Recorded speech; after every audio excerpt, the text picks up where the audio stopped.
So think of this when you're baking and you crack an egg to use in your baking.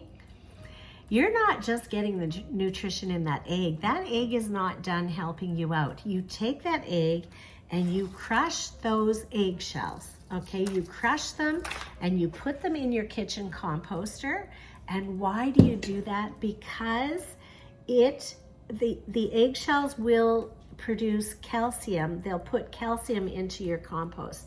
Why do we want calcium in our compost? Because if your soil, the more calcium your soil has, believe it or not, the better water filtration that your soil will have, because it just aerates the soil.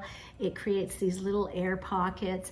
And when it rains or you water the garden, the water tends to be, I don't know, how do I explain it? It's not condensed and it's not, compacting the soil. It's light and fluffy, right?